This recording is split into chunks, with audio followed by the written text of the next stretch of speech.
بسم اللہ الرحمن الرحیم۔ السلام علیکم۔ اسلامی اور تاریخی واقعات سننے کے لیے ہمارا چینل سبسکرائب کریں۔ ابو ریحان محمد البیرونی کو وقت یعنی ماضی، حال اور مستقبل سے بے حد لگاؤ تھا۔ وہ ایک ریاضی دان تھے جنہوں نے اپنی زندگی کا بیشتر حصہ علم فلکیات کے ذریعے وقت کی نمائش کرتے گزارا۔ وقت سے متعلق ان کی اس دیوانگی کی وجہ دراصل قرآن میں اللہ کی طرف سے دیا گیا یہ حکم تھا کہ سورج اور چاند کی حرکت پر غور کرو۔ انہوں نے اپنی زندگی علم حاصل کرنے کی جستجو میں گزار دی اور اس دوران 140 کتابیں بھی لکھ ڈالیں۔ ان میں سے زیادہ تر میں البیرونی نے آنے والے وقت کی درست پیمائش، جغرافیہ کو ریاضی کے ذریعے سمجھنے کی کوشش، جیومیٹری، علم پیمائش ارض، علوم فلکیات اور اطلاقی ریاضی سے متعلق تحقیق کی۔ اس شعبے میں ان کی سب سے مقبول کتاب القانون المسودی میں وہ زمین اور ستاروں کی پیمائش سے متعلق قواعد وضع کرتے ہیں۔ وقت پیمائی سے متعلق ان کے جنون نے انہیں گزرے ہوئے وقت کے بارے میں بھی تحقیق کرنے پر مائل کیا۔ ان کی کتاب الآثار الباقیات میں وہ گزری ہوئی صدیوں کے واقعات کو تسلسل سے بیان کرتے ہیں اور مختلف مذاہب کے کیلنڈرز پر تحقیق کرنے کے بعد مختلف ثقافتوں اور تہذیبوں کے تہواروں اور عقیدوں کے بارے میں بات کرتے ہیں اور ریاضی اور فلکی علوم کی تاریخ پر بھی نظر ڈالتے ہیں۔ انڈیا میں وقت گزارتے ہوئے ان کا سب سے مشہور کام کتاب الہند یا تاریخ الہند لکھنا تھا، جس میں انہوں نے انڈیا میں لوگوں کے عقیدوں، تہذیب و ثقافت سے متعلق تحقیق کی، جو ہمیشہ کے لیے امر ہو گئی۔ انہیں مطالعہ ہند کا بانی بھی کہا جاتا ہے، اور اس طرح البیرونی موجودہ وقت کو قید کرنے کی جستجو میں بھی کامیاب ہوئے۔ انہوں نے انڈین نظریات کو اپنی تحریر کے ذریعے مستقل شناخت بخشنے کی کوشش کی، ساتھ ہی ساتھ انہوں نے ماضی کو بھی زندہ رکھنے کی کوشش کی۔ وہ انڈیا اور یونان کے قدیم باشندوں کو ایک خاندان کے جیسا سمجھتے تھے، تاہم ان کے وقت سے یہ جنونی لگاؤ دنیا کی نفی ہرگز نہ تھا۔ اپنے متعلق انہوں نے کہا کہ مجھے دنیاوی چیزوں کی جانب کھینچ لیا گیا، بے وقوف مجھ سے اثر کرتے تھے جبکہ دانا مجھ پر ترس کھاتے تھے۔ البیرونی 973 عیسوی میں خوارزم یعنی موجودہ ازبکستان میں پیدا ہوئے۔ البیرونی کو ابتدا سے ہی عربی اور فارسی میں مہارت حاصل کروائی گئی، جبکہ انہوں نے دینی علوم جیسے قرآن، گرامر، دینیات اور قانون کی تعلیم بھی حاصل کی، اور غیر عربی سائنسز جیسے علم فلکیات، ریاضی اور طبی علوم بھی پڑھے، جن کی بنیاد یونانی نظریہ تھی۔ البیرونی کا پہلا سرکاری عہدہ افریق دور حکومت میں بطور ماہر فلکیات تھا۔ افریق دراصل خوارزم کے دارالحکومت کاد کے حکمران تھے، جہاں البیرونی بڑے ہوئے تھے۔ 995 میں افریق کو خوارزم کے دوسرے شہر گرگانج پر حکمرانی کرنے والے حریف گھرانے مامونیہ سے شکست ہوئی۔ اس وقت البیرونی کی عمر محض 22 برس تھی اور وہ افریق کے خاصے قریب تھے، اس لیے انہوں نے اپنی قسمت آزمانے کا سوچا اور اپنی زندگی کے اگلے 3 برس خوارزم کے ہی ایک شہر بخارا میں گزارے، جہاں ان کی ملاقات متعدد علوم پر گرفت رکھنے والے مشہور سائنسدان ابن سینا سے ہوئی۔ ابن سینا ایک کرشماتی فلسفی تھے جو انتہائی پیچیدہ خیالات بیان کرتے تھے، ایک زیرک سیاستدان اور چھوٹی سی عمر میں قدرتی صلاحیتوں سے مالا مال تھے۔ البیرونی نے ابن سینا کے ساتھ سائنسی موضوعات پر بحث کی، اور البیرونی کے سوالات اور ابن سینا کی جانب سے ان کے جوابات آج بھی محفوظ ہیں۔ البیرونی نے ابن سینا سے 18 سوالات پوچھے، جن میں سے 10 ارسطو کی کتاب کے ترجمے کے بارے میں تھے، جبکہ دیگر 8 قدرتی فلسفے سے متعلق تھے۔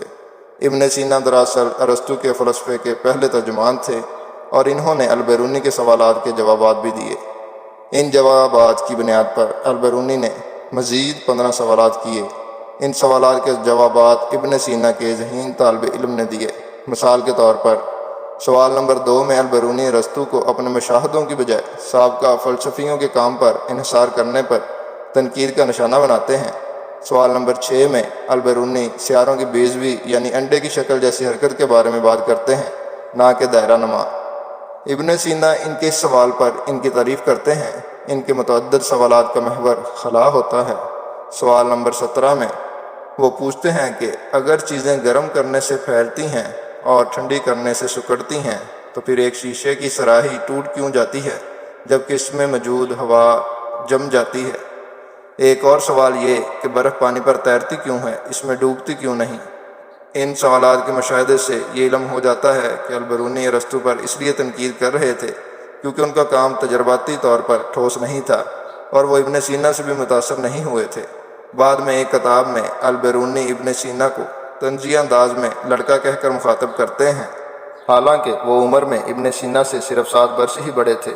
998 عیسوی میں 25 سالہ البیرونی طبرستان کے زیار ان دور حکمرانی میں کام کرنے لگے۔ یہاں انہوں نے اپنی کتاب الاسرار الباقیات لکھنے کا آغاز کیا۔ انہوں نے اس کتاب میں آخری مرتبہ 70 برس کی دہائی میں تبدیلیاں کیں۔ یہ کتاب دراصل مذاہب کی تاریخ بتاتی ہے۔ ان میں زیر نشتر یا مجوسی مذہب سے پہلے ایک افراد جو ممکنہ طور پر بدھ مت کو مانتے تھے، مجوسی سگدیان جو قدیم ایرانی تہذیب سے تعلق رکھنے والے افراد تھے، خوارزمی یعنی البیرونی کے اپنے لوگ، یہودی، شامی عیسائی، اسلام کے ظہور سے پہلے ہی موجود عربی اور مسلمان شامل ہیں۔ البیرونی نے ان مذاہب کی تاریخ پر غور کیا، یہ دیکھا کہ وہ اپنے کیلنڈر کیسے بناتے ہیں اور ان کے تہوار اور دیگر تقریبات کب منعقد ہوتی ہیں۔ ان کی کتاب سے پہلے 3 باب مذاہب کی بنیاد کے بارے میں ہیں، یعنی یہ سب وقت کا حساب کیسے لگاتے ہیں تاکہ اس سے واقعات کی ترتیب وار تاریخ مرتب کی جا سکے، جس سے موازنے میں آسانی ہو۔ جب محمود غزنوی نے ہندوستان پر حملے کیے تو البیرونی بھی ان کے ہمراہ تھے، اور اس دوران محمود نے متعدد برہمن دات کے ہندوؤں کو جنگی قیدی بنایا۔ یہ برہمن البیرونی کے لیے انڈیا کے بارے میں وہاں کے مذاہب سے متعلق معلومات حاصل کرنے کا اہم ذریعہ بنے۔ 1030 میں محمود غزنوی کی وفات کے بعد ان کی قسمت بدل گئی۔ ان کے بعد آنے والے حاکم مسعود نے انہیں حکومت کا چیف ماہر فلکیات بنا دیا۔ انہوں نے نہ صرف تاریخ الہند مکمل کی بلکہ اس سے بھی زیادہ مفصل کتاب یعنی قانون المسعودی لکھی اور اسے حاکم کے نام سے منسوب کیا۔ اس کتاب کو فلکی علوم میں خاصی اہمیت حاصل ہے۔ اپنی عمر کے آخری حصے میں بھی البیرونی کی توانائیاں کم نہ ہوئیں۔ انہوں نے 1036 میں 60 کے پیٹے میں کتابوں کی جامع فہرستیں تیار کیں۔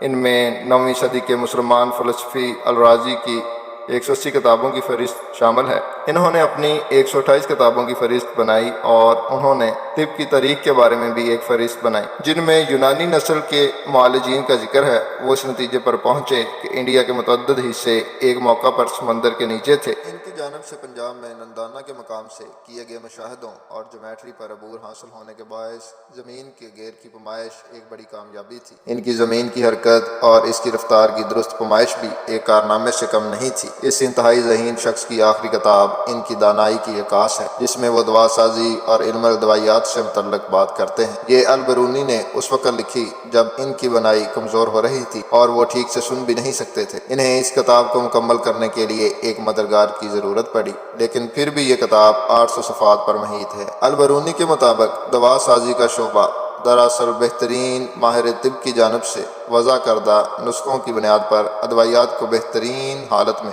تجربے کرنے کے بعد ان کی درست اقسام کا انتخاب کرنا ہے۔ انہوں نے اس کتاب میں 1000 سے زائد دواؤں کے نسخے لکھے۔ اس حوالے سے تقریباً 100 حوالے دیے اور وہ 20 زبانوں یا لہجوں پر محیط مواد کو تحقیق کے لیے استعمال کرتے ہیں۔ Thanks for watching. For more stories subscribe and press bell icon. Thanks.